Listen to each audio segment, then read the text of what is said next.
Goeiemôre julle wonderlike mense. Dit is program nommer 1230, hierdie 1230. Kan jy dit glo? Goeiemôre, baie welkom by Ontbytsake. Ons ateljeegas is 'n man wat al vir groot opgewondenheid onder ons land se mense voor gesorg het, veral met sy skopskoen, 'n Springbok loskakel.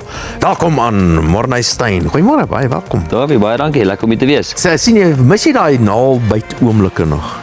Nee, wat, ek dink ek het my tyd gehad, so genoeg van dit gehad. Soos nou 'n bietjie tyd vir ander dinge, ander naalbyt oomblikke. Ja, soos om op Ontbytsake ons gas te wees. Ja. Ek het nie my naels oor van gisteraand of nie.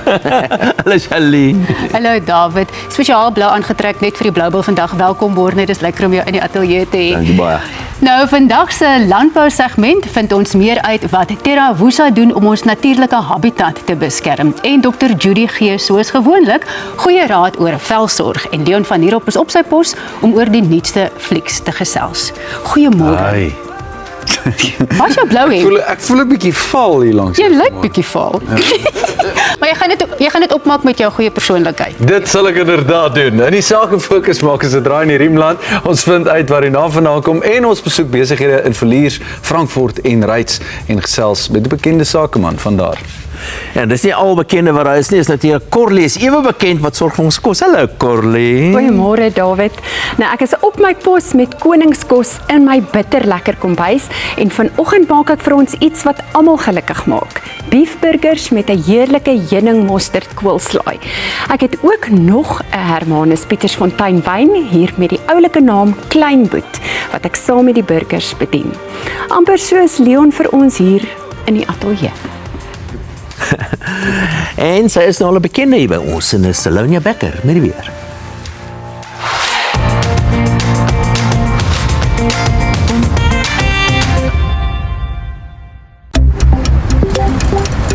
Die weer word met trots aan jou gebring deur Laveld Agrochem. Saam boer ons vooruit. Goeiemôre en welkom by jou naweek weer voorspelling. Ek is Salonia Becker. Ek hoop jou oggend het lekker begin. Bly ingeskakel want hierdie naweek se weer het 'n bietjie van alles.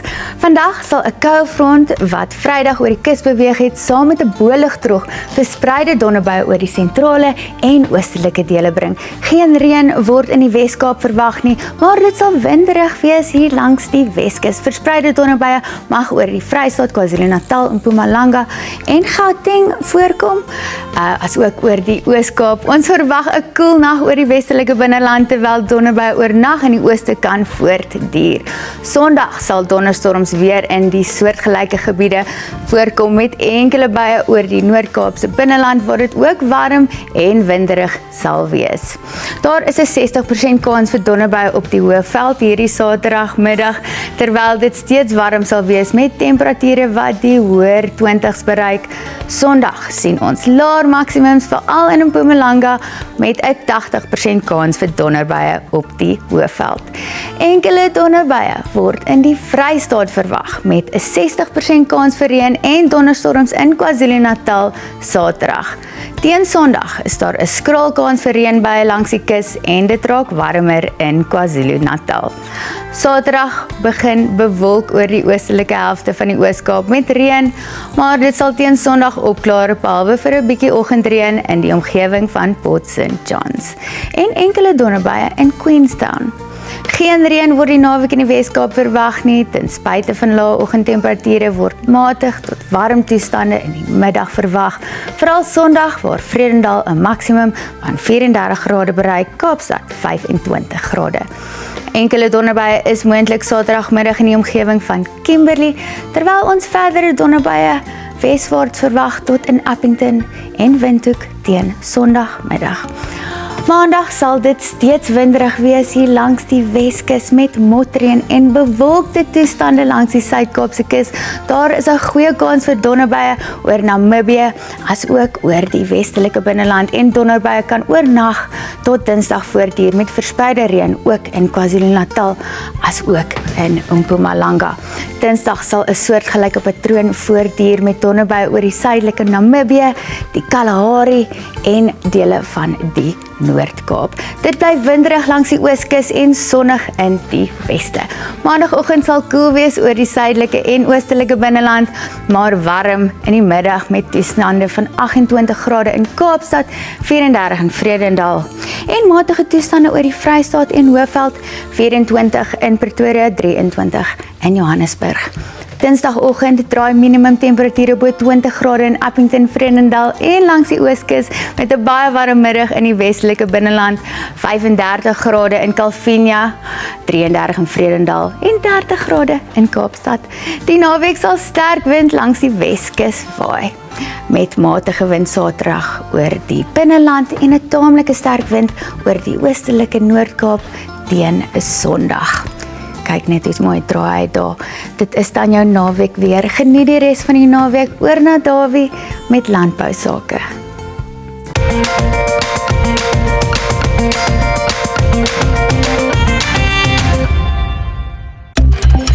Landbounuus word met trots aan jou gebring deur Laveld Agrochem.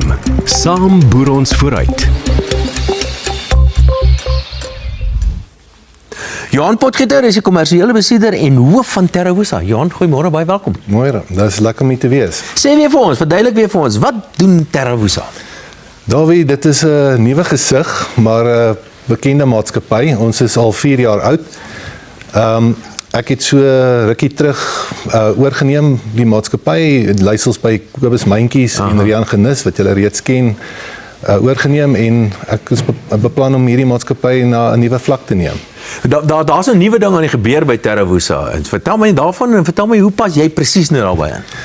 Dawie, ja, nee, ons het bietjie uitgebrei en gekyk na wat kan ons doen om nader te beweeg aan die industrie en ons het besef dat dit maklik is as ons vennote nader trek en bekend maak en hulle blootstel aan wat ons doen. Met ander woorde, ons spuitoperateurs, die mense waarmee ons saamwerk, universiteite ensovoorts.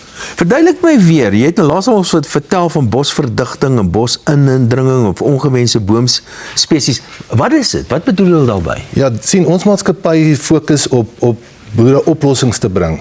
Amper soos tailor-made oplossings waar hulle dan kan die probleem wat ontstaan het as gevolg van oorbeweiding, kan hulle dan met ons spesifieke produkte en dit wat ons na die tafel toe bring, kan hulle dan hulle veld hernie, die weiding op 'n beter plek plaas en dan natuurlik die diereproduksie en opbrengs verbeter. Vertel my julle planne vir die toekoms.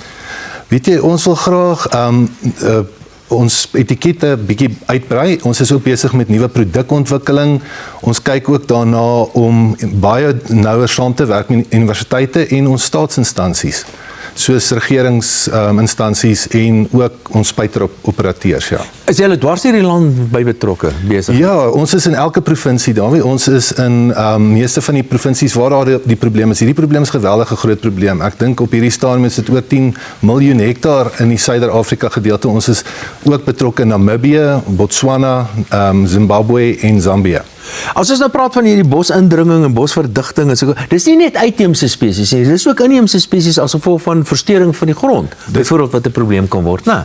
Dis korrek. En soos ek nou gesê het, bosverdigting of bosindringing gebeur as gevolg van verkeerde bestuurspraktyke wat in die verlede plaasgevind het, oningelig meeste van die tyd. Ja. En dit dra by dat jy dan een spesies dan begin domineer en hierdie inheemse spesies gewoonlik soos jou swarthak, jou prosopis, jou geelhaak ensovoorts, ja. So dit beteken nie noodwendig net die gebruik van gif of ander meganiese metodes om van die goed ontslae te raak nie. Dis maar net 'n verandering in bestuur kan ook 'n probleem op. Korrek. Ons spreek bestuurspraktyke aan, so ons kundiges gaan uit. Dit is ook nie net 'n vat 'n produk, lewer dit af en dan is daar 'n oplossing nie.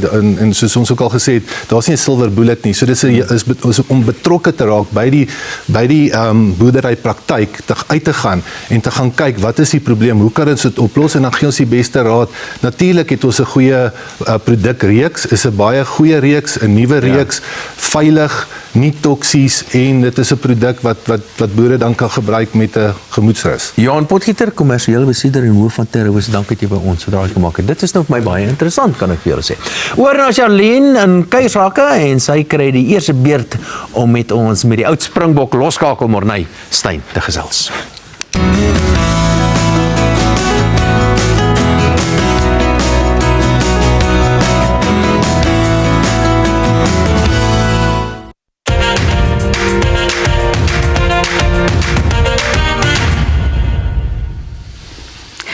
vra jouself wat het Morney Steyn en Tina Turner in gemeen? Hulle is beide simply the best. Wie se idee was dit om dit te begin speel as jy opdraf of moet opdraf? Nee, ek weet dat die mense op loftes is 'n beheer daarvan. Ja. Ek dink dit was eers 'n call on me gewees en toe met die jare het dit gechange. Ja. En, ja, tot En dit is waar jou groot deurbraak was net toe jy vir die bulle begin speel het. Kyk, soos ek nou vir jou gesê het, ek mag hierdie nie verbrou nie want my dogter is 'n blou bal aanhanger, so ek moet nou mooi praat vandag. Sou jou mooi dop. Sou my baie mooi dop. Maar dit is waar jy deurbraak gekom het in jou rugbyloopbaan. Ja, ek is direk na skool is ek loftes toe op Pretoria toe gekom en by die bulle begin. Van onder 20 begin speel, Woudekom gespeel, Curriebeeker gespeel en myself opgewerk, super rugby gespeel en ja, ek dink dis waar alles begin het. Ja. In Bloemfontein was jy nie 'n vreeslike rugbyster nie. Jou skoolloopbaan was redelik stemmig. Jy was 'n late bloomer soos hulle sê. So, wat dink jy het dit hoe het dit jou rugbyloopbaan later beïnvloed? Ek dink die lekker ding was ek was in 'n normale skool, wil ek amper sê ek was in Sanderplessis gewees. Ek dink min mense weet van die skool en ja, ek dink met die jare het ek myself opgewerk en hulle sê altyd ding hard work always beats talent. So ek het dalk nie talent gehad nie, maar ek het myself opgewerk en hard gewerk en harder as die persoon langs my gewerk en ek dink dis wat die vrugte gepluk het aan die einde. En ook 'n baie spesiale vriendskap gehad met Roan Pinaar, nog 'n bekende rugbyspeler. Ja, nee, ek en nou Roan kom al, ja, ons kom van 4 jaar oud af, kom ons saam. Om die draai van mekaar gebly, laerskool saam in dieselfde skool gewees en hy is toe grade toe, ek staan op Plessis toe. En ja, al die jare saam gespeel, Kruimeek saam gespeel, op die einde is ook saam vir die Bokke gespeel. So 'n spesiale bond wat ek en hy het en tot vandag toe is nog great vriende. Ja. Het julle mekaar ondersteun deur julle rugbyloopbaan? Want mense gaan seker deur baie uitdagings ook. Ja nee, verseker, ek dink ek het altyd sy back gehad, hy het my back gehad. Ons het op 'n tyd dieselfde posisie gespeel. Ek dink 2009 die Britse Leeu's wat ek opgegaan het teen die my eerste toets het ek Roan vervang. So hy het begin, ek was op die reservebank gewees. So is 'n spesiale bond tussen my en hom en is 'n jy weet ons mekaar altyd gegou en gas gegee, maar op die einde was dit lekker om saam die Springbok aan te trek, saam op te dra vir een span en tot vandag toe nog great vriende te wees. Ja. Nou julle albei as 'n mens kyk na julle persoonlikhede, julle is amper stoïsyns, nê, vreeslik stemmig, jy weet. Vloei daar regtig ys deur jou are soos wat mense sê. Want Ja, daar's nie 'n ek is- druppel angs nie as jy mens na jou kyk. Ek is daarom nog altyd die rustige en min dinge wat my pla, so ek dink dit is wat my help op die rugbyveld ook. Ek steur my nie te veel aan dinge wat buite my om aangaan nie en ek fokus net op die job op aan daai tyd. So van skool af was ek al rustig en dit my in die rugbyloopbaan het ek rustig gebly en my gehelp met belangrike skoppe wat ek moes gevat het. Ja, en jou tyd by die Universiteit van Vrystaat toe jy daar vir die Shimlas gespeel het, watter invloed het dit gehad op die bou van jou rugbyloopbaan? Nee, ek is direk na skool as ek direk Pretoria toe, so ek het by Tuks Universiteit kom studeer. So ek is direk na Bloemfontein, my skooljare het ek Pretoria toe gekom en dadelik by die bulle begin, nie baie geswat nie. Ek weet eerste paar jare het ek saam met die Curriebeeker Argentinië toe getoer en ons was Georgia toe gewees. So baie klasse gemis en ja, vinnig moes ek maar besluit het, jy weet, gaan ek voltyds daarin gaan of voltyds rugby en gelukkig het ek die regte besluit gemaak. Ja, en daai stemmigheid van jou het ook nou oorgespoel in hoe jy jou gesinslewe bestuur en dit balanseer met jou rugbyloopbaan. Hoe moeilik is dit vir jou? Ja, ek is daarom, die kinders raak nou groot, so my rugby is nou eers klaar, so ek's nou 'n coach daar by die Leeu's op die oomblik, so dit is bietjie rustiger, maar dit is lekker om nou te sien, jy weet, daai selfe wat ek deur is, my kinders begin nou daar deurgaan en ek kan net geniet om langs die veld vir hulle te sit en kyk en geniet om hulle te kyk, nie te veel druk op hulle te sit nie en net, jy weet, laat hulle net aan alles deelneem en alles draai en jy weet, kyk wat die beste uitwerk vir hulle. Ons gaan nou verder gesels, maar eers oor na Corlie wat nou begin met die kos.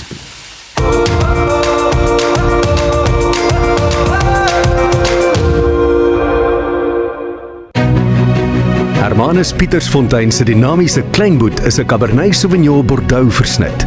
Die volronde rooiwyn is altyd betroubaar en heerlik en kan ook tot 7 jaar verouder word. Nou vandag se burger is daai tipe wat jy sommer met jou hande wil eet. Sappig, geurig en net eenvoudig lekker. Nou wat ek van hierdie resep hou, is dat dit eintlik baie maklik is, maar dit voel soos 'n regte bederf. Perfek vir 'n naweek, 'n vinnige aandete of selfs as jy mense oornooi. 'n Natuurlike burger is net so goed soos sy laag. En vandag bou ons 'n regte volsmaak burger van bo tot onder of van onder tot bo. Ek begin met die ster van die gereg en dit is my beef patty. Nou jy kan dit by jou slaghuis koop of self maak, maar vandag hou ons dit maklik en gebruik ek die wat ek klaar gemaak by die slaghuis gekry het. Nou ek verhit dan nou bietjie van die olyfolie in die pan en dan braai ek die patties net tot dit gaar is. Maar steeds effens so pink aan die binnekant, jy wil hom nie oorgaar maak nie, want dit is nou waar die vleis lekker sappig bly. Jy kan dit ook in die oondrooster teen 180 grade as jy verkies, ek doen dit vandag so halfte. Sodra die patties dan uit die oond kom, gee vir hulle 'n lekker hupstoot met ek wil sê Jimmy sous, ek weet nie of ek dit so mag noem nie, maar enige lekker steak sousie wat jy kan kry en dan verf jy dit nou net liggies so oor die patties. En dan nou laaste vir daai kaas. Ek sit 'n sny goude kaas bo op elke patty. Jy kan dit net so los of dit dan nou laat smelt met die patties wat nou nog warm is. En daardie gesmelte kaas oor 'n warm patty, dis mos nou waar die lekkerte begin. So ek het so lank hierdie gedoen dat ek net vir jou daai stap kan wys. Hulle is besig om gaar te word. Daardie gaan ek nou in die oond sit. So hier verf jy hom net so oor. Alhoewel ek hom nie vroeër opsit nie, is omdat dit 'n soeterige sous is, dan brand hy gewoonlik vas onder in die pan. So jy kan ek gaan daai ander nou klaar smeer en dan kan jy nou hierdie net so bo oor sit en daai hitte gaan nou lekker daai kaas smelt. Nou wanneer ek terug is, maak ek die vars heuning mosterd koolslaai wat hier langs my is. Nou hierdie burger gaan dit perfek balanseer daai slaai. Maar nou eers gesels Charlene verder met Morney, Stein ons gas vandag. Vier 25 jaar van ontbytsake met ons digitale tydskrif. Dis 128 blaaie van gratis aanlyn leesgenoot of om af te laai. 'n Beperkte aantal harde kopieë, geteken deur jou gunsteling aanbieder, is ook te koop. Besoek ontbytsake.co.za en klik op Sakewinkel vir jou gratis ontbytsake aanlyn tydskrif.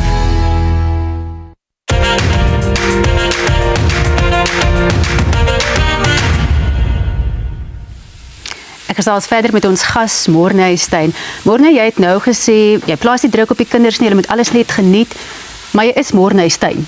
So jy mag dalk nie druk op hulle plaas nie, maar uit hulle omgewing, die skool dalk afrigters miskien. Wat doen jy om hulle te help om te verstaan dat jou enigste verwagting van hulle is dat hulle eie mense moet wees? Nee, ek laat verstaan hulle dit gereeld.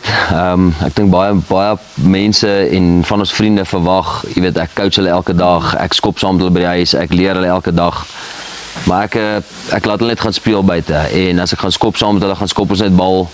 Dis nie dat ek hulle coach heeltyd nie, dis net om hulle buite te kry en repetisie en net hulle self te kan geniet daar buite. Dis kom ek sê, weet of nou rugby, cricket, atletiek, enigiets is, ek laat hulle alles doen en laat hulle self besluit waarvan hulle hou en wat vir hulle lekker is. So solank hulle net geniet wat hulle doen, dis die belangrikste. Nou as mens sport op daai hoë vlak beoefen, jy is in die publieke oog en as jy blapse maak, sien almal dit. As ons hier blapse maak, weet almal dit. So wat leer jy vir hulle ook oor hoe om dit te oorkom? Want dit gebeur, dit het met jou gebeur dan. Ja, verseker, ek dink dis die groot ding wat jy eers moet leer. Jy gaan nog baie foute in die lewe maak. Of dit nou op die sportveld is of die gewone lewe, jy gaan baie foute maak en om dit so vinnig as moontlik agter jou te sit en jouself te vergewe en aan te gaan met die lewe, dink ek is die belangrikste. Veral in die rugby, dit gaan nie altyd goed gaan nie. As jy op elke sportman, of dit nou 'n Tiger Woods, Roger Federer, daai ouens almal gaan deur 'n dip. Dit gaan nie altyd goed met almal nie, so die belangrikste is om net kop te hou en terug te gaan na die basics toe en net terug te gaan om dit te gaan geniet. Julle, was dit 7 jaar wat julle in Frankryk was? Dit was 'n groot aanpassing vir die gesin. Jy het gesê vir jou vrou Christel was dit veral 'n groot aanpassing, maar daar was ook iets positiefs daaraan behalwe vir die rugby nou. Die familietyd wat julle saam gehad het, was vir jou kosbaar. Ja, baie lekker. Ons was genoeg tydjie daar so om dit te geniet, om die taal bietjie aan te leer, wat 'n moeilike taal is. Ek dink dit was die uitdaging geweest in die begin. Veral as jy kinders het wat ek my oudste een nou was 'n jaar en 'n half geweest toe ons oor is. So hy is in 'n Franse skool geweest als daarso, ek dink dit was die groot challenge geweest is die taal. Maar die gesinstyd, die familietyd, die mense wat jy leer ken, die verskillende rasse saam met wie ek gespeel het, van Italiaans, Nieu-Seeland, jy weet, Fijiane, al die manne wat saam met wie jy speel. So jy leer almal se kulture aan en ek dink dit was net 'n lekker familietyd vir ons, die vakansie wat ons saam gehou het en net, jy weet, dis amper net jy daaroor sê, die familie almal is hier in Suid-Afrika, so dis letterlik jy en jou gesin wat dit moet maak daar. Ja, en besluit om terug te kom na die blou bulle. Dit het 'n bietjie vinniger gebeur as wat jy dalk verwag het, nê? Want die Frans het sekere reëls oor wie wanneer mag rugby speel. Ja. Ja, dit was 'n moeilike keuse. Ek het opsies gehad tussen bly in Frankryk, gaan Amerika toe of kom terug Suid-Afrika toe. En ek het dadelik die kans gevat om by die bulle te kyk of daar nie 'n gap vir my is of 'n gaping vir my is om terug te kom nie en Pote iemand daai tyd het my dadelik teruggebel en gesê hulle soek my terug en ja, tot vandag toe is ek nie spyt nie. Dis waar my loopbaan begin het in 2003 en ek het klaar gemaak 2023. So is 'n mooi storie verhaal wat hulle vir my uitgewerk het. Nou ja, ons is bly jy het tuis gekom. Baie dankie dat jy vanoggend kom kuier het. Leon en Morney gesels ook later, maar eers is dit tyd vir die sake fokus.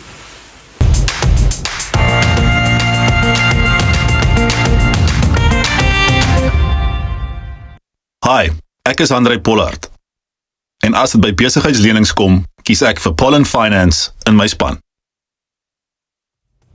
Met die sakefokus vandag kuier ons in die hoogliggende oostelike dele van die Vrystaat wat ook bekend staan as die Riemland. Nou ons vind heel eers uit waar die interessante bynaam vandaan kom en wys julle dan 3 besighede in daardie streek. En dan gesels ek met Daniel de Kok van PSG Wealth ook vandaar. Die Riemland in die Oos-Vrystaat word rolweg omgrens deur die N1, N3 en N5 nasionale paaie. In die 1800s was dit bekend as goeie jagveld met 'n ryk verskeidenheid wild. So baie velle is tot riempies en swepe verwerk dat die streek die bynaam Riemland gekry het. Gemengde boerdery is 'n kenmerk van die streek. Ekotourisme wen ook veld en baie wildsplase met die wild wat oorspronklik hier voorgekom het word ontwikkel. Frankfort is 'n landboudorp op die oewer van die Wilgerivier, baie bekend vir sy historiese NG Kerk. Ryds is 'n boerderydorp wat mielie, koring en beesboere bystaan en Villiers bied byvoorbeeld die Vaal vakansieoord met sy lekker restaurant op die oewer van die Vaalrivier. Heerlik vir 'n visvangnaweek of net 'n stop op jou reis.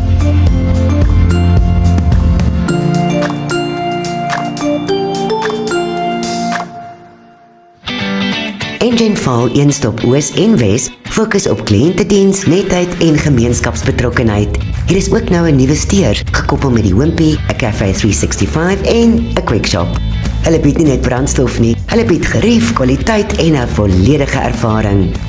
Crossley Radio SA op die perseel bied ikoniese retro-styl klankprodukte met moderne tegnologie.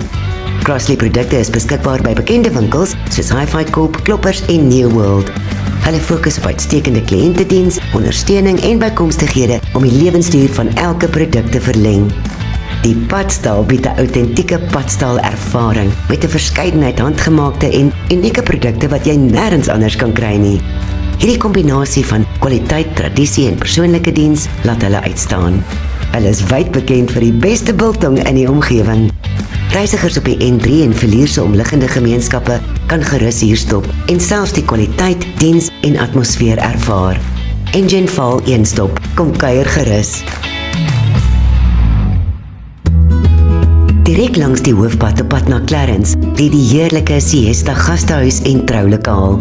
Serena Pretorius het op hierdie plaas groot geword en het in 1999 besluit om 'n gastehuis hier te begin. Pragtig geleë op die plaas en omring van die mooiste tuine en die skoonheid van die Oos-Vrystaat. Siesta verskaf 4-ster luukse akkommodasie in afsonderlike grasdak-eenhede met pragtige dekor en alles wat 'n vakansie of besigheidsreisiger mag nodig kry. Die heerlike groot saal op die Siesta perseel kan plus minus 300 gaste akkommodeer vir die perfekte troue, konferensie of enige onthaal van watter aard ook al. Hulle lewer dieselfde puikdiens vir klein of groot geleenthede. Jy kan verseker wees van individuele aandag, vriendelike en behulpsame personeel. Jy kry Vrystaatse gasvryheid met ontbyt en aandetes uit die boonste rakke in 'n rustige plaasatmosfeer. Siesta gastehuis en troulokaal. Soms kom kuier die leeu's reg langs jou kamervenster. Bespreek sommer nou. Nayela Karavane in Ryds is deel van die VZS groep en 'n volfiliaal van Sail Staalwerke. Hulle vervaardig 'n reeks van 5 verskillende karavane. Dis totaal unieke ontwerpe in die mark en geskik vir 4x4 roetes. Van die eenhede word uit veselglas gebou en het 'n fiberglass mono-hull body shell, 'n volledige dop wat op die onderstel monteer word. Die Oribi is 'n meer ekonomiese model. Die Okapi X, 'n luukse 4x4 karavaan. En die Sahara X, 'n luukse 4x4 karavaan met 'n onafhanklike suspensie. Dan vervaardig hulle ook 'n reeks wat met GRP honeycomb panele gemaak word. Tans is daar 2 modelle, die enkelas Bataleur en die dubbelas Mayhem. Nayela word bemark deur 'n netwerk handelaars dwars oor die land en elke kliënt kan verseker wees van puikdiens. 2 Nayelas het onlangs in Australië arriveer en die VZS groep is opgewonde oor die ontwikkeling van die mark daar. Nayela en al hulle modelle is geregistreerde handelsname. Kontak hulle gerus vir meer inligting. Groot voorreg om vir Daniel de Kok hier te hê. Hy's 'n vernoot by PSG Wealth Frankfurt. Goeiemôre. Goeiemôre, dankie vir die uitnodiging Leon. Is voorreg om hier te wees. Net ons voorreg. Daniel, vertel ons 'n bietjie van jou agtergrond, hoe het jy gekom tot waar jy vandag is? Ja, ek het eintlik in Guernsey in die Kanaaleilande groot geword. Wat jy weet, nou bekende finansiële hub so te sê. So ek is van kleins af blootgestel aan internasionale strukture en ek was eintlik baie bevoorreg om na universiteit toe ook werk te kry oorsee met van die oudste Switse privaat banke waar families reg oor die wêreld kon adviseer.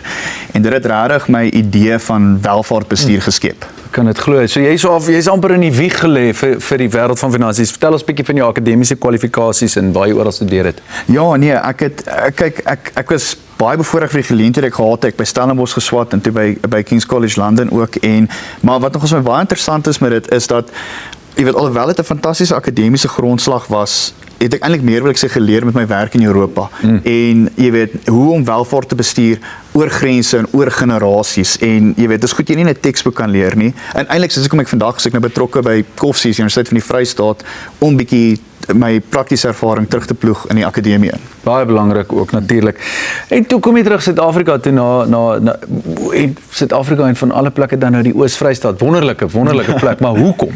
Weer was 'n baie maklike besluit, nee. Kyk, ons het 'n persoonlike rede is my vrou se familie kom van Frankfurt, so ons het baie sterk familieverbintenis met dit. En dit is net ons gesê waar ons kinders grootmaak. En jy weet die waardes van so 'n plattelandse plek van gemeenskap en familie is en dis 'n dorp ons verskriklik lief vir is. Ons gesê dis die plek vir ons. En professioneel voel ek baie keer kan die platteland afgeskeep word van gesofistikeerde finansiële beplanning en ek verstaan baie goed vandag kan gedoen word met Teams en Zoom, maar jy weet die mense wil jou in die oog kyk, hulle wil jou hand skud, hulle wil regtig 'n verhouding met die persoon bou. En so dit was maar die 2 redes vir die trek. En daai is waardes wat ek dink verlore gaan vandag en is baie belangrik. So ek is baie opgewonde daaroor vir jou. Wat het jou toelaat besluit om spesifieke PSG kantoor oop te maak? Die belangrikste rede vir my is dat PSG se model baie ooreengestem het met die werk ek gedoen het oor see. En die ander ding is hulle deeglike navorsing en reputasie maak dit verskriklik maklik vir adviseurs om die regte ding vir kliënte te kan doen. En tweedens is dit net die mense saam wie jy werk. Ek het die geleentheid gehad om by 'n fantastiese kantoor aan te sluit wat al 20 jaar in die gang is by Dania Marlies Deploy in Bethlehem om in 'n vennootskap te gaan en dis belangrik dat hulle dieselfde waardes as ek het van integriteit, deeglike finansiële beplanning en verhoudings met kliënte bou. En om daai 2 goed saam te sit van die reputasie in so 'n gevestigde kantoor en net soos die regte plek vir my gevoel. Wonderlik. Dan het jy nou 'n klomp plekke gewerk en gereis in die wêreld. Hoe sien jy die toekoms van hierdie mooi land van ons? Hoorie, Suid-Afrika is 'n besonder unieke land, nee. Ja, ons almal oor die hele tyd oor die staat en ons 'n klomp goed wat ons negatief hoor op die nuus, nee, maar ek glo persoonlik ons privaat sektor is die sterkste privaat sektor in die wêreld, nê? En dit is ek sê altyd vir kliënte die privaat sektor dra die land. Daar's 'n rede ons so spog oor 'n boer maak 'n plan. Dit is 'n ding, dit voel vir my dis in ons genetika. Waar daar probleme is, vind ons 'n oplossing. In 'n voorbeeld ek love om te gee vir die wat nie Frankfurt ken nie, daar's 'n oom of die munisipaliteit het ophou vullis verwyder op 'n punt. Dit 'n oom eenvoudig net 'n besigheid begin om dit self te begin doen, nê? So daar's ek sê, probleem en ons private Suid-Afrikaners kry 'n oplossing vir dit. En ek dink dis waar in ons toekoms lê. Jy weet dit lê in entrepreneurs, in familiesake, in landbou veral en ek wou deel gewees het van daai volgende generasie om die land te bou en om die fakkel te dra. En ek is seker jy gaan dit doen. Daniel de Kok, vernoot by PSG Wealth Frankfurt. Dankie dat jy vanoggend hier by ons kom draai het. Baie dankie Leon. Nou Dawie staan nou slaggereed met ekonomiese sake.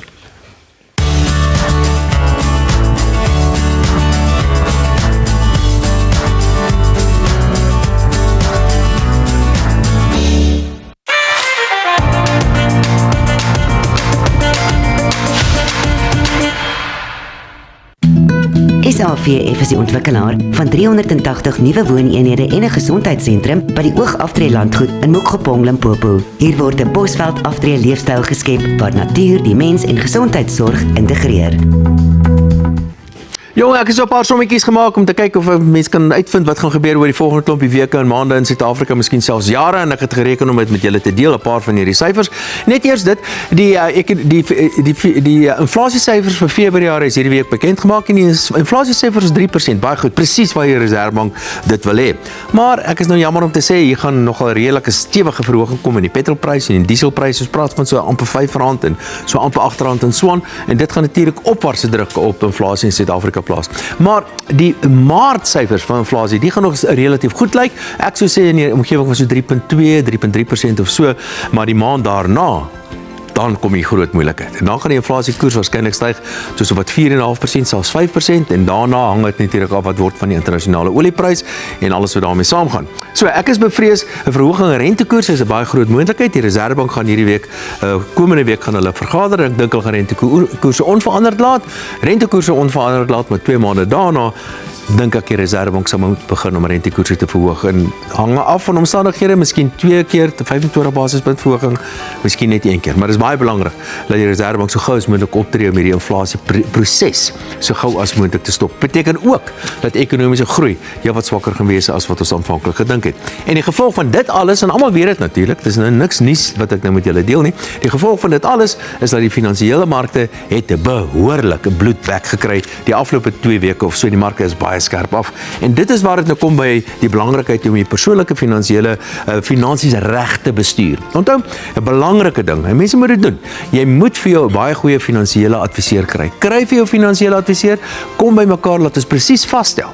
Wat is jou spesifieke risikoprofiel? Wat is jou behoeftes? Wanneer wil jy aftree? Hoeveel kan jy spaar? Dat alles moet vasgestel word, en dit sit alles deel van jou finansiële plan. En dan het jy 'n langtermyn finansiële plan. Hierdie langtermyn finansiële plan word uitgelê voor die tyd. Dis nie 'n ding wat kort verander moet word nie. Dis natuurlik iets wat kort opgerateer moet word, maar jy verander dit nie van dag tot dag nie. En dan word jou geld gevat, dit word in sekere potte ingesit, in sekere beleggings ingesit met die oog op uiteindelike aftrede, sodat jy finansiëel onafhanklik kan aftree. En dis waar mense 'n baie groot fout maak. Nou kom nou 'n krisis soos hierdie, was baie keer krisisse soos hierdie al gewees. Ek het al baie van hierdie tipe van goed gesien. Die markte val baie skerp, dan verkoop almal alles. Die markte sodra hulle alles verkoop en dan styg die markte weer, en dan wil hulle begin koop. Dit is die verkeerdste ding denkbaar, mense. So moenie jou persoonlike langtermyn finansiële plan nou gaan staan en verander nie. Dateer dit op, natuurlik, dis heeltemal korrek, moet veral nie groot veranderings gaan aanbring wat jou beleggings gaan betref nie, want jy gaan die verkeerde besluite neem, jy gaan emosioneel optree, en dis die verkeerde ding om te doen. Die beste is, sit op jou hande en doen niks nie. Dis waarskynlik die beste ding om te doen. Hierna gesels ek nuus sake met James Kemp van Pretoria FM.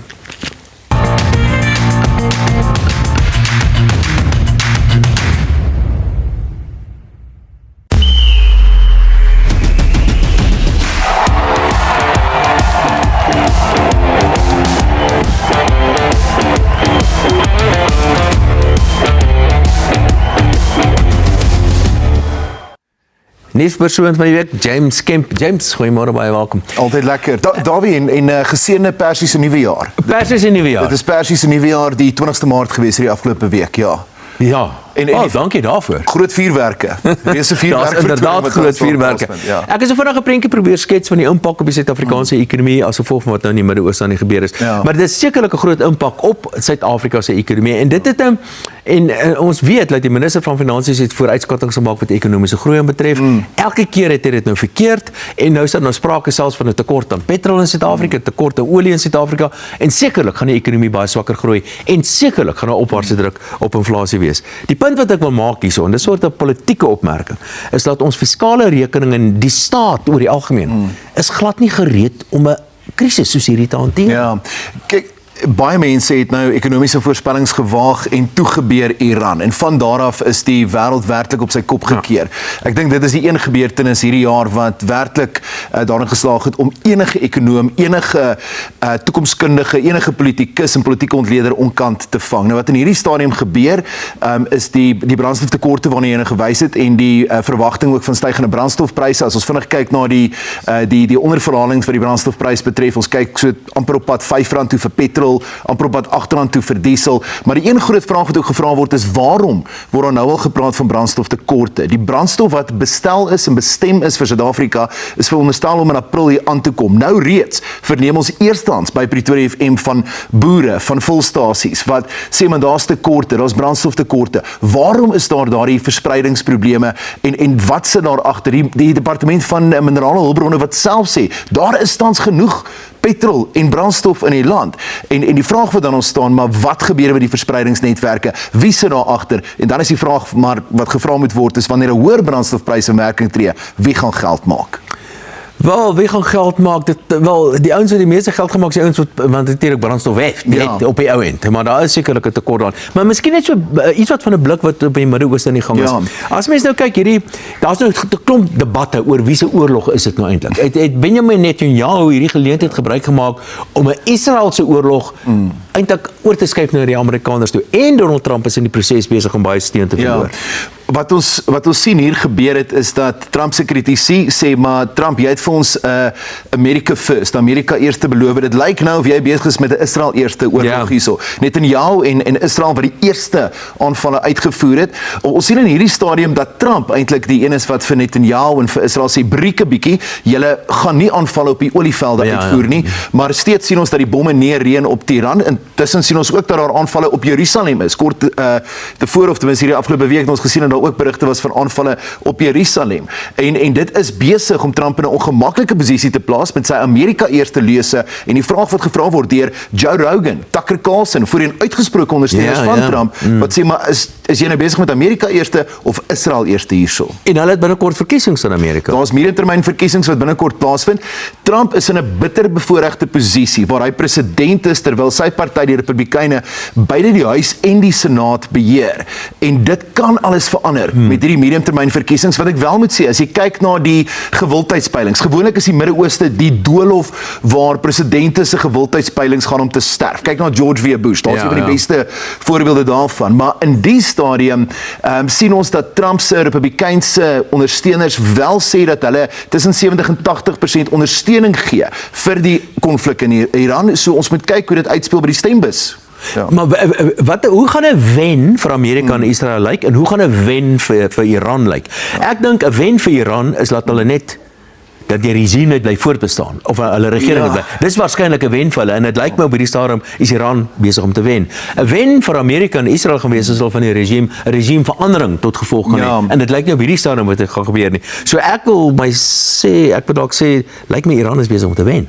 Kyk, die beste scenario vir Amerika en Israel, kom ons praat oor van regerings, is dat die bewind wat sedert 1979 in Iran voorkom, dat daardie streng Sharia regering tot 'n val sou kom en dat ons weer 'n meer sekulêre regering sou sien wat voor dit die geval was. So dit sou ek dink 'n wen wees vir die Midde-Ooste en spesifiek dan vir Israel en hulle bondgenote. 'n Wen vir Trump. En nou praat ek van die persoon, nie die land Amerika nie. 'n Wen vir Trump in hierdie stadium is dat die konflik na watter kant ook al so vinnig as moontlik moet klaarkom. Wel, dit is miskien nie 'n wen nie, maar dis die beste uitkoms vir hom op hierdie stadium. James Kemp, baie dankie dat jy by ons 'n draai gemaak het. Wys jou nou maar net dit is nie alles die Suid-Afrikaanse regering se skuld nie. Maar baie keer gebeur dinge internasionaal, maar dan moet jy gereed wees daarvoor en ons is ongelukkig nie heeltemal gereed nie. Terug na Sake Fokus.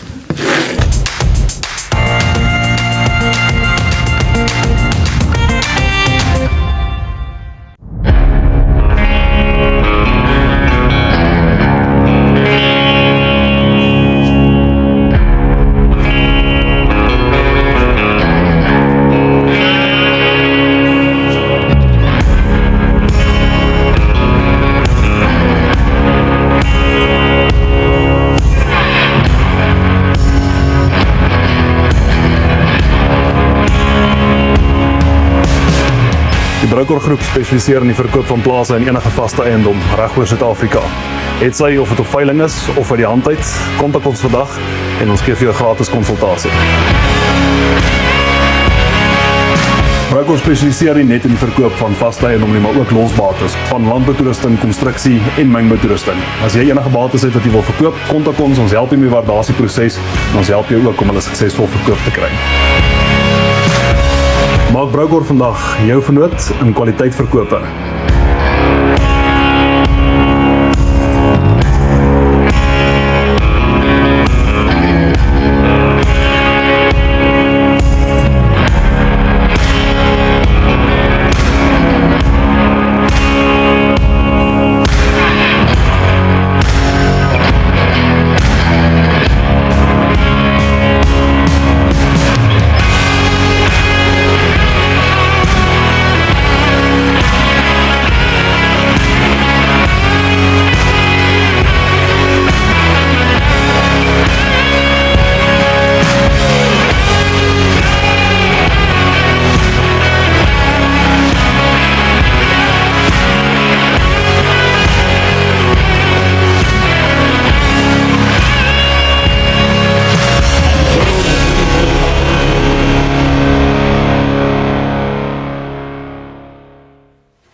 Ou bekendes Michael Erasmus en Henrico van der Berg van Rami Consulting. Baie welkom hier by ons. Het jy speelgoed saamgebring? Baie dankie. Ja, nee, ons gaan nou by die boks kom. Gaan nou by die boks kom, ja. Okay, so daar is dalk 'n spesiale aanbieding? Dis korrek, ja.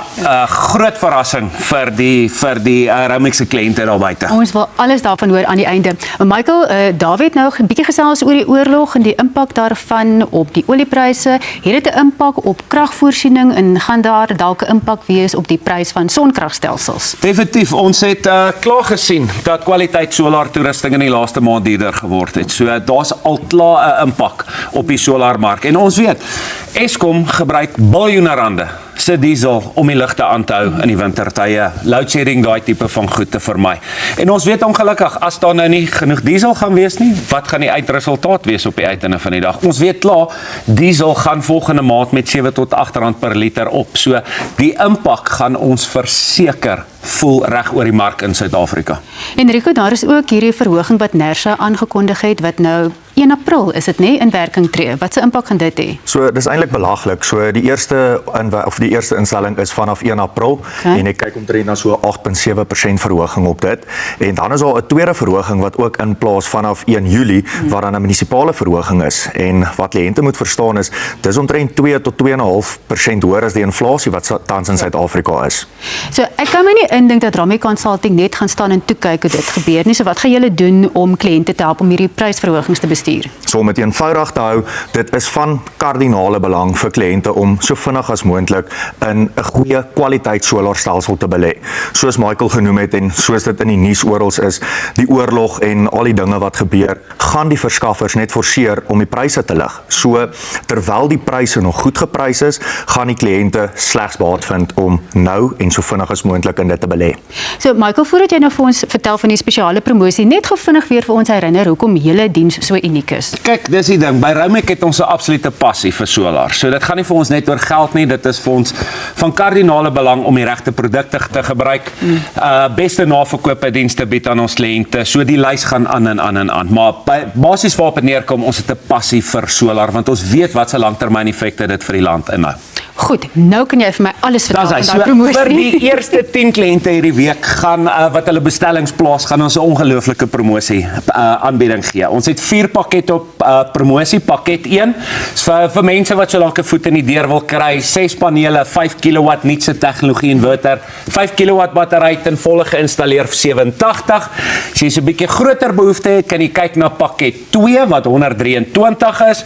Pakket 3 is $155 vir die huishoudings wat 'n bietjie groter as normale verbruik het, en dan vir ons boere en besighede kan jy kyk na pakket 4 wat $298 is, maar die uitstekende nuus is al ons kliënte wat in die volgende week en kom ons sê volgende 2 weke, ons gaan mense regverdig kans gee wat belê in ons promosiepakkette.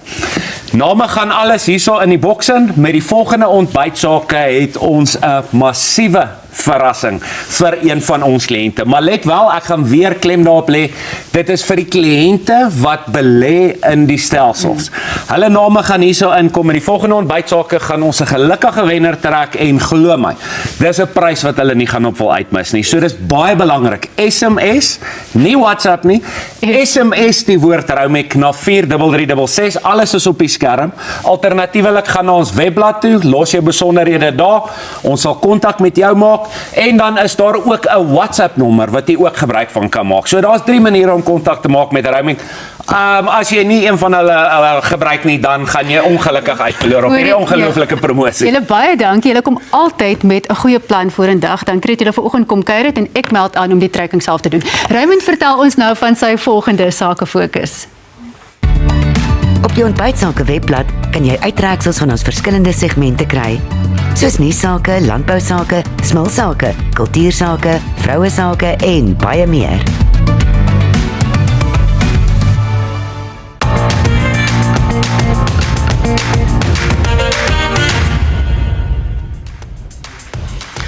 Goeiedag aan al ons kykers en entrepreneurs. Suid-Afrika se ekonomie word gedryf deur kragtige industrieë en min sektore is so belangrik soos mynbou en ingenieurswese. Hierdie bedrywe vorm die ruggraat van ons ekonomie, skep duisende werksgeleenthede en speel 'n sleutelrol in infrastruktuur, tegnologie en industriële ontwikkeling. Daarom fokus Ontbytsake se sakefokus op 13 Junie spesifiek op ondernemings wat deel is van hierdie dinamiese sektor. Ons nooi mynmaatskappye, ingenieursfirmas, tegniese diensverskaffers, toerustingverskaffers en industriële ondernemings om hulle storie op nasionale televisie te kom vertel, hulle innovasie te wys en hulle handelsmerk aan 'n invloedryke sakegehoor bekend te stel. Kontak my vandag en verseker jou plek in Ontbytsake se mynbou en ingenieurswese sakefokus op 13 Junie. Nou terug na Corlie.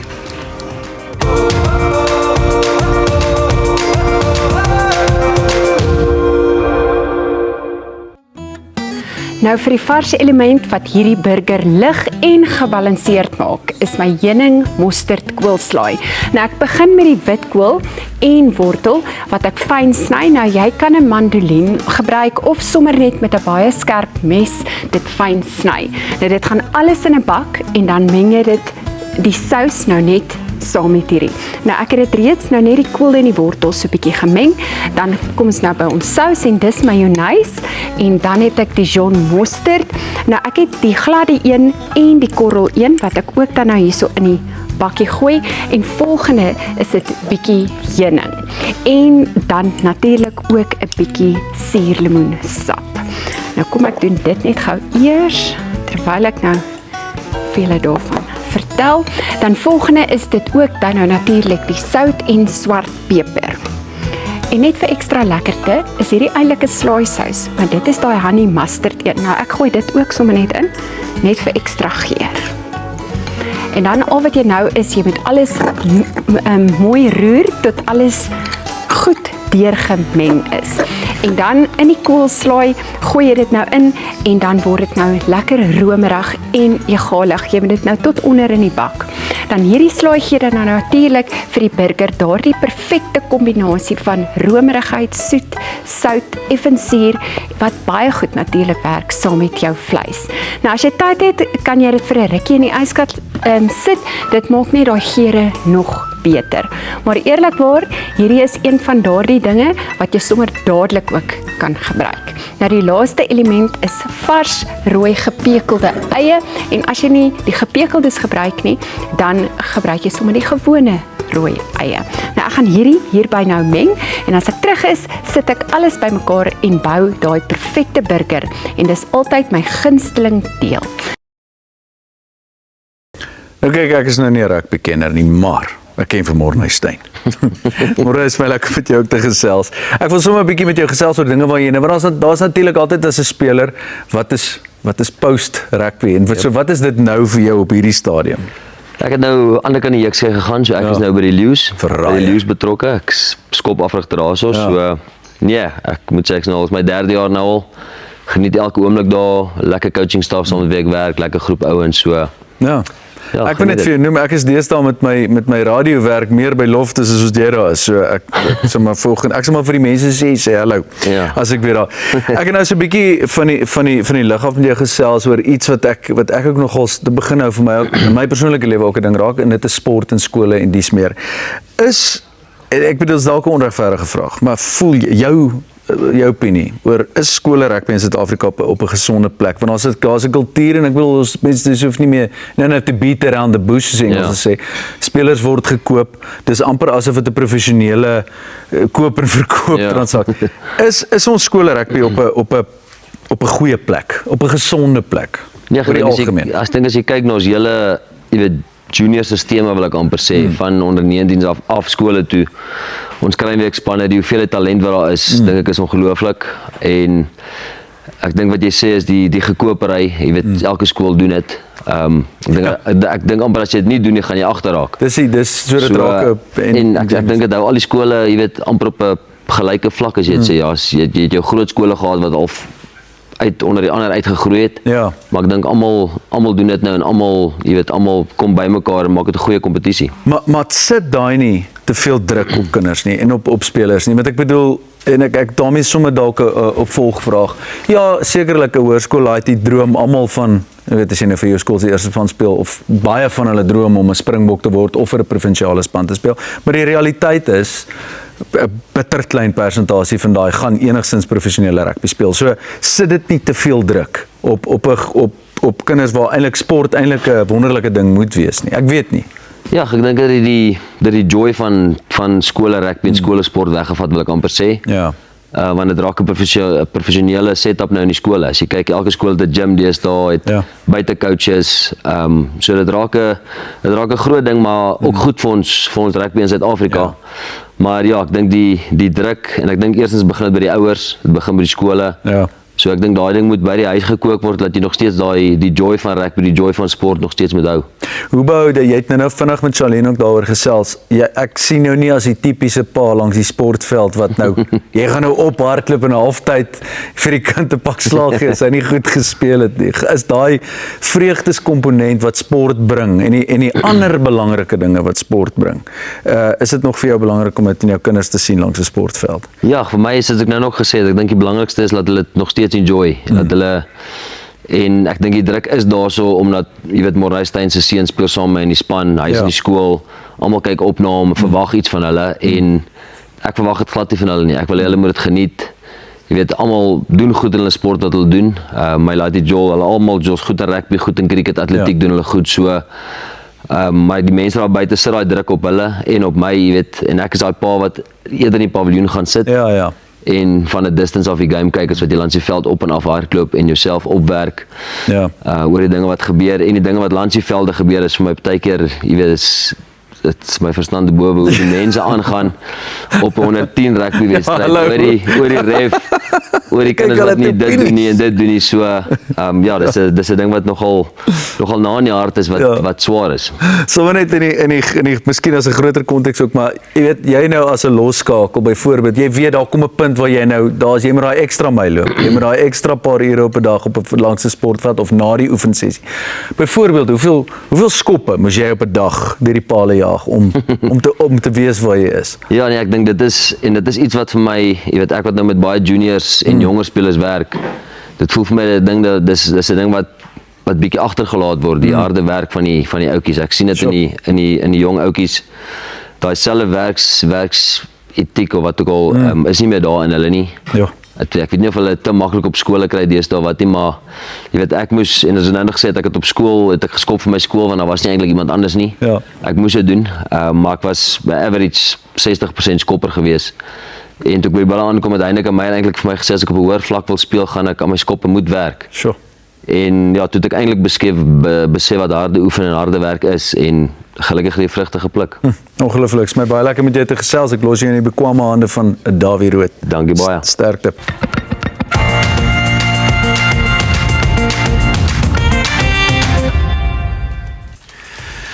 Nou, dis nou waar ek en Leon die geleentheid het om saam met julle te Ons spesiale tyd. Nou, dis Skiebersake en ons geniet dit om elke week 'n paar sosiale media boodskappe met julle te deel. Nou, verlede week het ons lekker gekuier saam met die aktrise Kate Roodman en Marieke Cronje het laat weet sy is my gunsteling dokter in binnelande. Ja, oulike meisie. Corlie het ook soos altyd haarself oortref met die kos. Laasweek Ria Versace het geskryf, Corlie, jou koningskos. Het so eerlik gelyk saam met jou gas Kate. Ja, ek is so bly sy het eet so lekker saam met julle, sy het so lekker saam met julle gekuier geëet. Geniet elke Saterdag julle program ook. En vandag kry ons hamburgers. Nou, soos julle nou weet, kuier Monhuistein vandag hier so by ons en hy het die afgelope week op Facebook gevra, of ons julle gevra om te laat weet wat se vrae ons vir hom moet vra. En toe skryf Letitia vir u. Morney, het jy geweet ek het 'n groot poster van jou in my kamer gehad toe ek op hoërskool was? En, ek dink sy jy het ook een. Ja, daar is hulle nou vra. Is nou eers oor na finansiële sake met die Efficient groep. Simpel.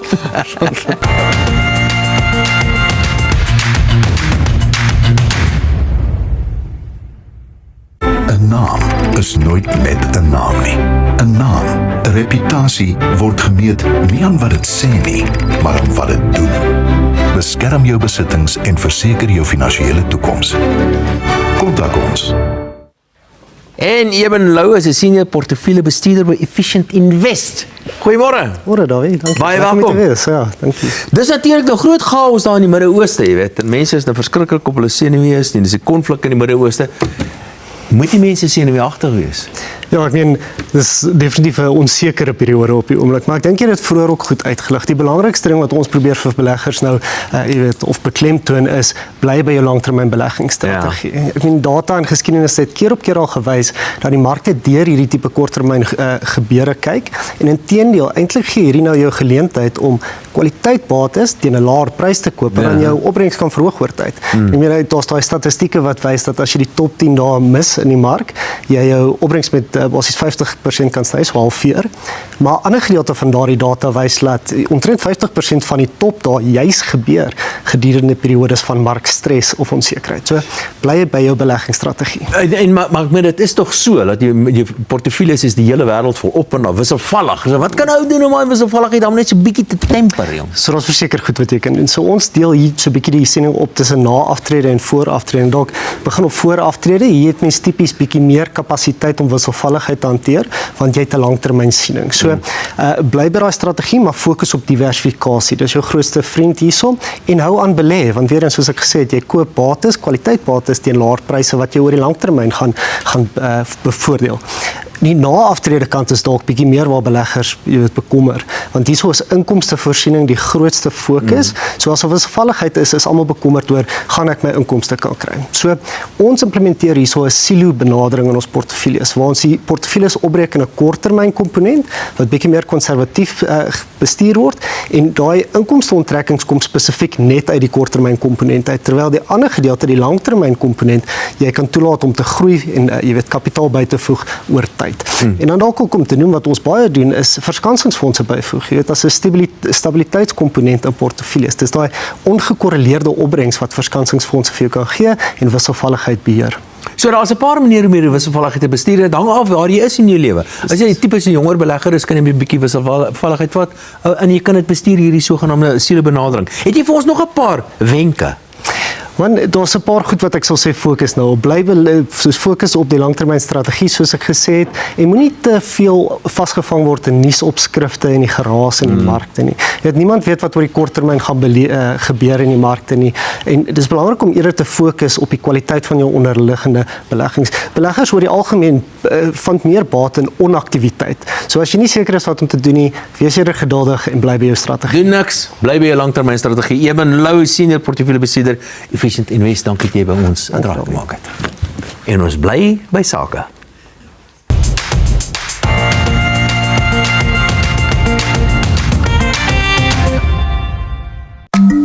Eclectic Safari Lodge buite by La Bella bied eksklusiewe akkommodasie waar gaste van alles kan vergeet, net ontspan en die natuur en omgewing kan kom geniet. Hier is 4 losstaande kamers wat 8 gaste kan akkommodeer. Alle etes is ingesluit wat op die dek bedien word met 'n uitsig oor die swembad en reservaat. Die Groot 5 kan besigtig word met 2 wildritte per dag. Hulle bied ook daguitstappiepakkette. Eclectic Safari Lodge, eksklusiewe persoonlike diens met aandag aan fynere detail. Tesame met ons gas Morne Steyn het ons vir Kobus Tussen, direkteur van Aquazone. Goeiemôre. Goeiemôre. Baie lekker om jou hier te hê. Kobus, vir die wat nie bekend is met ozon nie, wat is dit en hoe werk dit in die liggaam? Leon, dankie vir die voorreg weer eens. Mediese ozon is 'n geaktiveerde vorm van suurstof. En dit word al langer as 'n eeu in medies gebruik. Dis ook 'n sterker vorm van suurstof wat die liggaam help om vinniger te herstel. Dit aktiveer jou immuunstelsel, ons haal inflammasie uit die liggaam uit en ons verbeter ook bloedsirkulasie. Dis amper asof jy jou eie liggaam se reset-knoppie druk. So jou liggaam kan baie beter funksioneer en veral is dit baie goed ook vir kroniese toestande. Nou Morne, jy het 68 keer die springboktrui gedra en op daardie vlak is vinnige herstel sekerlik baie belangrik. Hoe het die ozonstelsel jou loopbaan geraak? Ja, dankie. Ek dink die groot ding is, jy weet, as jy in die job is wat ons is of in die sport is wat ons het, jy soek altyd die voorsprong of die edge bo die ander speler, bo jou opponente. En ja, hulle het op my pad gekom. Ek het 'n ozone masjien gekry en ek het gesien van die konstante gebruik daarvan het ek werklik resultate gesien. En jy weet ek stel dit voor vir enige sportman daar buite vir recovery, vir inflammasie, net om my edge bo die ander speler te kry. So hulle het op my pad gekom en ek is baie bly daaroor. Nou Kobus, watter tipe resultate ervaar mense van hierdie mediese stelsel en waar kan jy hom in jou huis gebruik? Leon, oor die 25 jaar wat ons doen, wat baie lekker is die oproepe wat ons elke dag kry by kliënte, testimonials, hoe het hulle lewe verander. En dis wat vir ons, daaroor is ons baie passievol. Kliënte sal vir ons sê, hulle kry baie voordele uit om hulle immuunstelsel te bou. Mense met artritisprobleme, sinusprobleme, slaaploosheid, hoë bloeddruk, lae bloeddruk. Goed byvoorbeeld soos diabetes, cholesterol en nog vele meer. En dan ook, voor ek vergeet, ook auto-immuunsiektes wat dit natuurlik aanspreek. Nou Leon, die lekker gedeelte hoe hierdie stelsel gebruik, is jy gebruik hom deur die hele huis. Dis 'n klein draagbare stelsel wat met 'n afstandbeheer werk. Hy's lekker lig, jy kan hom gebruik in jou bad, in jou stort, selfs in jou slaapkamer. So 20 minute Leon voor jy gaan slaap, sit jy jou mediese stelsel aan in jou kamer en dan in hierdie 20 minute word dan hierdie geaktiveerde suurstof uitgeblaas en dit bly in jou vertrek vir so plus minus 7 ure. Wat lekker van die stelsel is, hy kan ook nooit 'n wit olifant raak nie, want jy moet elke dag bad, slaap en stort. Hy sê pas in jou daaglikse routine. Net voor ek klaar maak, dan ook vir ons kliënte wat pensionaris is, kan hulle ook droog gebruik op 'n matras of op 'n bank, sommer terwyl jy TV kyk of 'n boek lees. Nou sê, Morne, jy is ook 'n gesinsman, vertel ons hoe jou gesin voordeel gekry het uit die stelsel. Ja, ek dink op die sportveld is dit belangrik. Ek dink maar as dit jou familie aanraak, dan raak dit iets wat jy nie sonder kan gaan nie. Tuurlik. En ek het net my kleintjie wat nou 6 jaar oud is, het 2 dae na sy geboorte probleme met sy dikdarm gehad. En ons het op die stadium 24 doeke deur die dag en 18 doeke deur die nag gewissel. En ek dink as gevolg van daai konstante wissel, jy weet het daar bloed begin deurkom op die boude en ons het hierdie masjien in die aande aangesit, net so 10-20 minute en die verskil, die pyn wat dit weggevat het, was ongelooflik. So net op die sportveld, maar ook in die familie, hier maak dit 'n groot verskil vir my. So wonderlik. Kobus, net kortliks, jy het 'n spesiale aanbieding vir die kykers vandag. Leon, ons normale retailprys is $29,200 en dan vandag net vir die eerste 70 kykers wat belê, gee ons 'n massiewe R7,200 se afslag. Wat beteken die prys is slegs $21,999. Dit sluit in die hele stelsel 'n lewenslange waarborg op die motor en ook gratis nasionale aflewering. Wow. Ons inligting verskyn op die skerm, so kliënte kan vir ons nou 'n boodskap stuur en ons sal hulle kontak so gou as wat ons kan. Baie dankie Kobus Tussen, direkteur van Aquazone en natuurlik ons gas Morne Steyn. Dankie dat jy 'n draai gemaak het vandag. Dankie Leon. Ons herinner julle net gou aan wat Raymond vir sy volgende sake fokus beplan en daarna is dit leefstylsake met Dr. Judy. Raymond Legrandsie, projekbestuurder by Ontbytsake, doen 'n sakefokus met die tema mynbou en ingenieurswese. En hy nooi besighede wat in die sektor handel dryf om deel te neem vir uitstekende televisieblootstelling. Dit word op 13 Junie uitgesaai.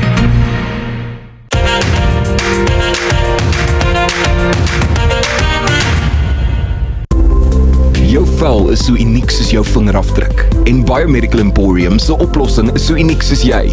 klinkklare wetenskap beskikbaar uit die liefde vir jou vel. Regte mense, regte vel, regte wetenskap. Dr. Judy Pretorius, uitvoerende hoof van Biomedical Emporium en ook 'n biomediese wetenskaplike. Baie welkom weer. Baie dankie. Vertel vir my alles wat jy weet oor peptiede en wat dit vir jou vel kan doen. Nou, op sosiale media is daar twee groot woorde in velsorgindustrie en dit is eksosome en peptiede. Nou dink gou van 'n wetenskaplike oogpunt hier aan. As jy mikroskopies na jou vel kyk, het jy selle hierso wat bekend staan as keratinocyte en bietjie dieper in die vel fibroblaste. Nou wat as jy van hierdie proteïene en vesicles kan uit hierdie selle uithaal wat optimaal, jy weet, 'n sel laat funksioneer en die oomblik wat 'n sel moet verdeel van 2 selle na 4 na 8, vat jy van hierdie fantastiese proteïene en vesicles en jy gee dit vir jou vel en dan is daar absolute harmonie wat plaasvind. Daar's nie iets soos veroudering of elastisiteitsprobleme nie en dis hoekom dit so gewild is op sosiale media, want jy kan dit fisies vat en jy kan dit gaan ekstraheer en jy kan dit in 'n velsorgbottel sit vir, as 'n serum of 'n bevochtiger en dis hoekom dit so gewild is. Jy gebruik soveel groot woorde wanneer ek met jou praat, ek moet net kop hou. Maar Dr. Judy, so neem jy dit in as 'n pil, is dit 'n inspuiting, want die woord peptiede hoor 'n mens baie, nie net in velsorg nie, maar algemene gesondheidsorg en soos hulle sê longevity. Ja, so ons sal tipies nou van 'n wetenskaplike oogpunt af, ons gaan nou nie dit ekstraheer uit 'n mens uit nie. Maar jy kry iets wat hulle noem peptiede en fitoexosome, met ander woorde jy kan dit uit 'n plant uithaal. En dan kan jy hierdie peptiede vat wat eintlik klomp aminosure is wat bymekaar gevoeg word in 'n kettingvorm. En jy kan hierdie aminosure dan in 'n bottel sit as 'n tipe van 'n serum en dan dieselfde met eksosome wat hierdie vesicles is wat beskik oor groeifaktore en RNA vir 'n sel om regtig optimaal te funksioneer. So met ander woorde, dis 'n vesikel wat vir 'n sel sê wat om te doen en hoe om dit te doen om optimaal te kan funksioneer. So, nou kan jy net dink, dit gaan natuurlik fantasties werk vir teenveroudering.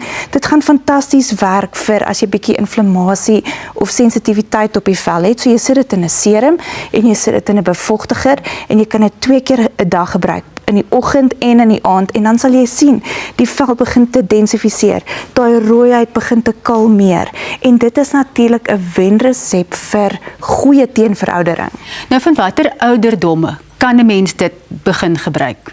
Wel, omdat dit so fantasties is, wil die jong mense dit gebruik, maar dit is nie eintlik vir jong mense beskore nie. Ek sal sê definitief waar dit regtig 'n goeie plek het en omdat dit so ryk is. Eers hier van na 35. En dan miskien ook nie noodwendig 2 keer 'n dag nie. Jy hoef dit dalk maar net in die aande aan te sit en ten minste 'n goeie sonblok vir die oggend hê, maar 35 eers 'n bietjie 'n eksosoom serum en dan bo op dit 'n peptied bevochtiger. Dit gaan fantasties werk. Jy is so opgewonde daaroor. Net gevinnig, jy het gesê nie vir jong mense beskore. Is dit omdat dit 'n mens se vel dalk lui maak, want hy moet alles dit mos van self eintlik doen?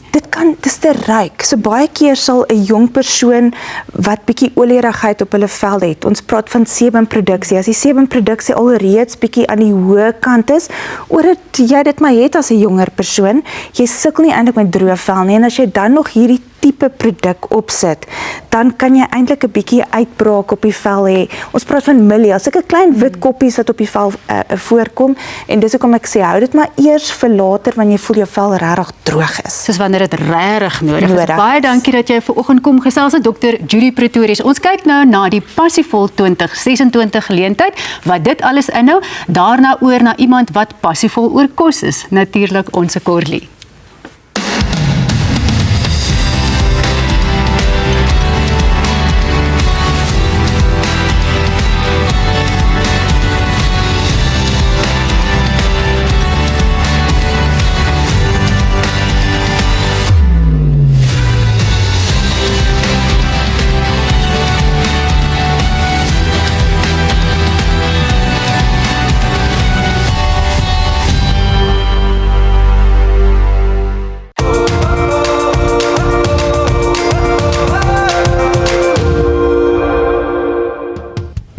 Nou is dit tyd om ons burger te bou. Nou, ek begin met my geroosterde rolletjies wat sommer vinnig in die pan of op hierdie plaat gedoen is en op die onderkant smeer ek dan 'n laag gladde maaskaas. Dit gee sommer dadelik daai ekstra romerigheid. Dan pak ek my brosblaarslaai en 'n paar dun skyfies daai rooi eie daarop, dan kom die ster is die sappige beef patty en dan die gouda kaas bo-op en dan skep ek 'n goeie lepel van hierdie heuning mosterd koolslaai oor.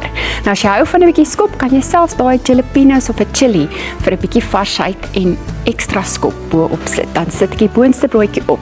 En daar het jy 'n regte huisgemaakte gourmet burger. Nou genoeg gepraat, kom ek wys gou vir julle. So ek sit so 2 blaartjies van hierdie op.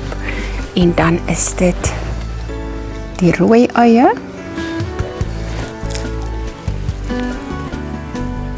My patty. En dan die koolslaai bo-op. En dan heel laaste die boonste broodjie en dan hier het ek sommer 'n mengsel van aartappelskyfies en wortels en dit het ek bietjie sout opgesit, olie en dan dit net in die oond gerooster. Ek het dit so bietjie vooraf gekook net dat dit daai ekstra sagtheid in het. Nou hierdie beefburger is sappig, geurig en perfek gebalanseerd met die vars koolslaai. Dis eenvoudig om te maak, maar vol soos 'n regte bederf en dis presies wat ons wil hê vir 'n lekker ete. Nou die resep is beskikbaar op die webtuiste. Geniet die naweek en onthou, 'n goeie burger eet jy met albei jou hande.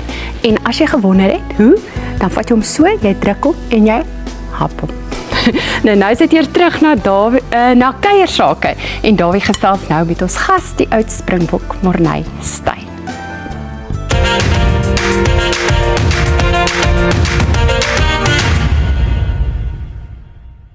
Ontbytsake word met trots gevlieg deur FlySafair. Besoek flysafair.co.za en gebruik hulle laagkoste soekfunksie vir die mees bekostigbare vlugte na al die groot stede in Suid-Afrika en verder. FlySafair, vir die liefde van vlieg. Ek kan net vir jou sê, nee, ek weet bitter min van rugby af. So, maar ek het al 'n paar vrae wat ek het navorsing gedoen. Ek het navorsing gedoen. Nou een daarvan, jy staan bekend as hulle sê the Lion Slayer. Maar dit is net teen die Britse en die Ierse leeu's wat jy daai wenpunte aangeteken 12 jaar uitmekaar. Wat was anders oor die twee geleenthede geweest? Ek meen die 12 jaar uitmekaar is belangrik. Ja, ek dink die eerste ene was ek was 'n nuweling geweest in die span. Dit was my tweede wedstryd geweest toe ek daai wenskop oorgeskop het. En die laaste een was ek een van die ou manne geweest. So dis die verskil wat dit was, maar en die ander verskil was ook, die een was 'n vol Loftus, duisende bloedrooi Britse Leeu supporters en die ander een was in COVID geweest waar daar niemand in die stand sit nie. So dit is twee noord en suid van mekaar. So dit is maar altyd gewen, altyd was baie lekker. En maar daar's ook 'n klomp, jy het 'n klomp rekords en ek het van die rekords hierso gesien. Byvoorbeeld een daarvan. Ek wil hoor wat is vir jou die grootste en die belangrikste rekord. Teen die All Blacks in 2009, jy het al die punte aangeteken in daai en dit is 'n grootte. Jy is deel van die 1500 klub. Wat jy 1500 punte aangeteken. Sê my as ek verkeerd is, hoor. Ja. Dis wat my navorsing sê. En nou het jy tweede hoogste geskor vir die Springbokke. Nie meer. Wat is vir die belangrikste een van die? Nee, ek dink alle rekords is daar om gebreek te word een of ander tyd.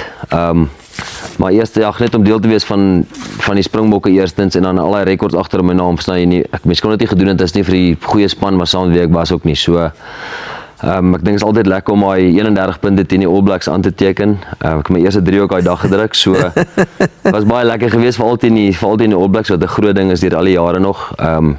Maar ja, al die rekords is special en dis ja, dit is lekker om deel te wees van dit. Jy het nou met Charlene gepraat. Ek dink sy het vir jou gevra oor hoe rustig jy altyd is voor so 'n belangrike groot. Ja. Is jy regtig so rustig? Of doen jy iets staan? Werk jy, praat jy met jouself? Nee, ek is maar net rustig oor die algemeen, min dinge wat my pla. Ek gaan maar net saam met die flow. Jy word nie opgewen nou nie. Ek meen as die ouens skree en so. Nee, ek dink is al daai ure wat jy op oefenveld ook spandeer. Jy weet daai duisende skoppe wat jy hierdie week insit. As jy Saterdag gaan kom, is dit net soos 'n second nature, dan is jy gewoond daaraan. En ek dink is die groot ding, jy moet jouself onder pressure sit op die oefenveld ook. Ek dink dis wat ek baie gedoen het.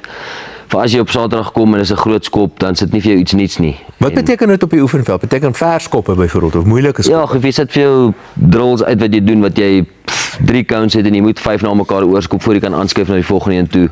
dat jy op die ouend 15 aan mekaar oorskop. As jy op nommer 13 mis, dan begin jy weer by nommer 1. So, dis sulke dinge wat ek myself gevat het op die oefenveld. Jy het net nou gesê harde werk is belangriker as talent. Kan enigiemand leer skop? Ek moet daarom so 'n bietjie talent hê, maar ek dink as jy vroegtydig begin en jy werk hard daaraan, dan kan jy sukses maak daarvan, maar jy moet daarom so 'n bietjie kan skop. Verduidelik my wat is dit wat jy vir 'n jong skopper leer? Wat is wat belangrik is? Is die afstand wat hy met sy stance wat belangrik is, wat is die goed wat tegnies wat belangrik is? Nee, ek dink die basic ding wat in alles, of dit nou golf is, skoppe is, jy hoor altyd hou jou kop af en gaan deur. En vir my is dit ook 'n groot ding met skoppe ook. Jou kop af en vir my jou groot ding is jou momentum moet vorentoe gaan. Dis die groot ding vir my. Baie ouetjies op skool veral, jy weet, hy skop en hy stop en hy kyk waar gaan sy bal. Maar hy val half terug agtertoe. So vir my jou momentum met alles wat jy doen, of jy nou golf speel, cricket speel, jou momentum gaan tog vorentoe. Dis want jy weet die bal moet gaan. So en dan elke het sy eie tegniek. Verstaan jy? Ek kan nie soos jy golf speel, jy kan nie soos ek skop nie. Ek kan nie soos André Pollard skop nie. Jy weet, elkeen het sy eie tegniek. Is die idee om al die momentum in jou voet te kry? 'n soort van. Nee, ek dink jou hele lyf net vorentoe gaan. Ek dink as jy dit wat jy doen, jou manier wat jy dit doen, moet jy dit 100% kan doen. Verstaan jy? Ek kan nie soos 'n ander draai skop nie, want ek het my eie manier. En is 'n stelskop en 'n skepskop byvoorbeeld die tegniek anderster of is almal so 'n soort van dieselfde? Ek dink op die strike van die bal is meeste van die goed dieselfde, maar ek dink 'n skepskop is een van die moeilikste skoppe, want jou bal, jy laat val jou bal moet regval en dan as op daai oomblik wat daar is, doen jy alles amper wat jy asof jy van 'n tee af skop. So op die ouend het al daai klein goedjies gaan saam in een skop in, maar ja, is paar. Ek dink as jy alles inoefen, al daai klein dingetjies sit bymekaar en jy bou vir jou iets nice. En op die einde dan kry jy dit reg om wel te skop. Op die einde kry jy 'n paar punte agter jou naam. Ja, kom ons kyk nou 2 geleenthede waar Morney die waar deur die drif getrek het vir die Springbokke 12 jaar uitmekaar uit. 2 doelskoppe, albei teen die Britse en die Ierse leeu's en daarna gesels ons verder. 53.7 meters. This for the series win.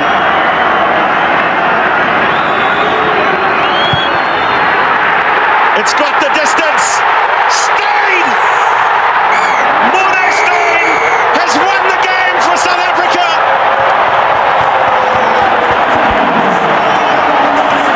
The Springboks snatch it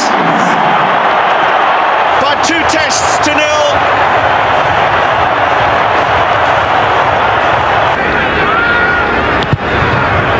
And he loved it the moment he hit it. The Springboks lead. Through the boots of Morné Steyn. There has to be a line out. There it goes. Morné Steyn, who won it for the Springboks in 2009 in dramatic style, has come on at the age of 37 and kicked 2 crucial penalties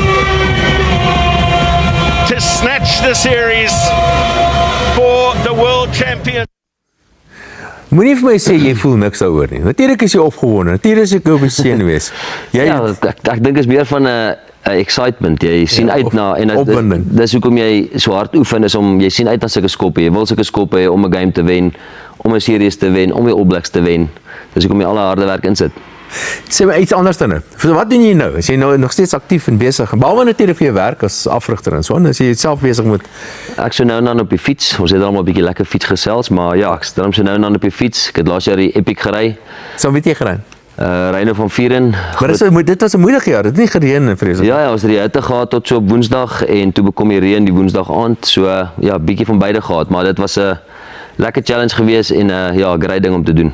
Is die voorbereiding vir die Epic nogal moeilik? Moet jy hard voorberei? Ek dink die ure wat jy insit, die ure wat jy in daai saal nodig het, ek dink dit vat baie van my tyd, familietyd weg.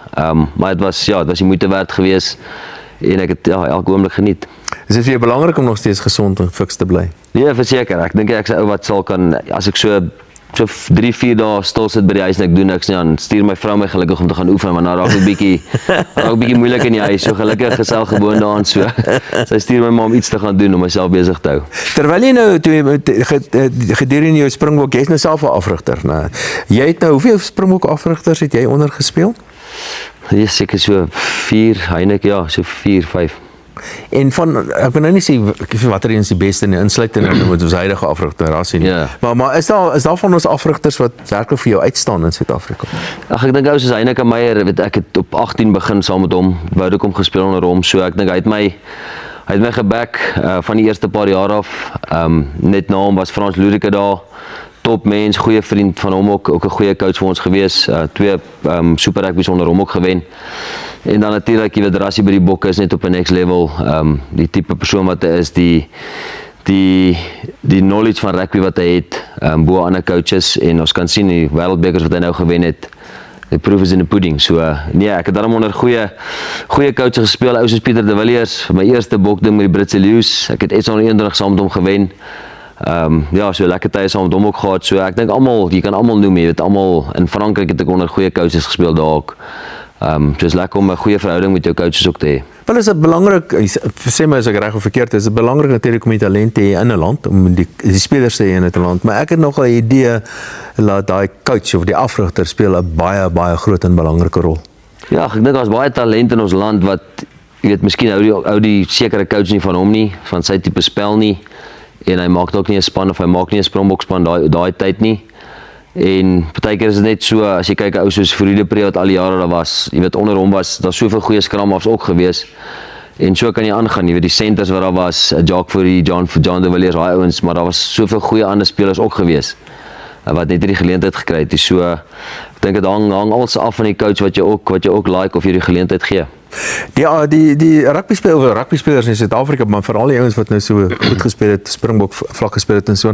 Ek reken hulle tree af relatief ouerig alreeds. As 'n rugbyspeler kan relatief anders as 'n atleet, naloop atleet en so.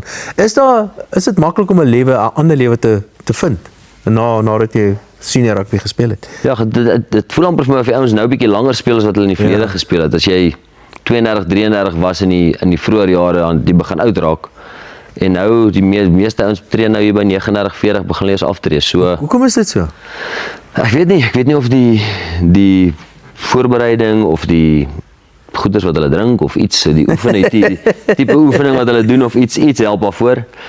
Maar dan ja, om 'n lewe na rugby, weet as jy so lank, so ek wat 20 jaar in die provinsiale rugby was, op professionele rugby was, om dan vir iets anders te kry. Ek is gelukkig om nog steeds aan rugby te wees, wat my baie help. Ja. Maar groot vriend van my soos Willem Albert wat nou in 'n kantoor moet gaan sit, dalk van 8 tot 5 is 'n groot aanpassing. So ek dink om vir jou iets voor te berei terwyl jy speel, terwyl jy die inkomste kry, ek dink dit is 'n belangrike ding. En nog steeds doen waarvoor jy lief is. Baie dankie dat jy by ons 'n draai gemaak het. Ons is nog nie klaar met jou nie. Corrie daar vir ons 'n lekker eet. Ons gaan nou lekker eet daarso. Yes, hy het hom. Die chomp advertensie. Mooi, Dawie. Daar's 'n Sê vir ons ietsie mooi. Cornelis, ons is baie lekker om jou te gaan. Terwyl die man so passeer. Yes, ek sê maar. Ja, nee, vriend jou mondjie af asseblief hoor. Ons stuur jou weg met 'n heerlike klein boet daar van Hermanus Pietersfontein in 'n boerdery leersaal. En dan nou 'n bekertjie, ek wil nou jy met koffie drink, ja. Koffie drink in die oggend. En 'n 25 jaar tydskrif. Ons het hom vir jou gesign ook hoor. Dankie man. So ewe verwant. Dankie baie. Nee, dankie. Dit was vir ons heerlik om jou te hê. Ja, nee, dankie. Dis lekker Corrie. Dankie vir lekker burger Corrie. Baie lekker. Maar jy raap hom Corrie, laat ek sien. Ek is oordentlik soos dit. Volgende week kuier ons saam met nog 'n Suid-Afrikaanse sportlegende, die oud tennisspeler John Lafney de Jager, nou ook 'n gesiene afrigter in internasionale tenniskringe. Ek kan jou tennisraket saambring, Leon. Ja. 'n bietjie tips kry. Kom op hom Corrie. Hap nou, laat ons sien. Ek eet my chips. Ek gaan maak soos oornag gemaak het. Ek gaan meer plat. Hy het hom so gevang. Nee, ek kan hom nie swap nie. Kan ek jou chips kry? Ja, maar mens eet 'n burger. Mens nou hier nou met 'n mes en 'n vat. My mond kan nie swap. Jy vat vir hom. Ja. Jy vat van vas. Ek kan nie. Met oorgang. Jy chippen. Ja, Met 'n vat. Kom oop. Bye. Bye.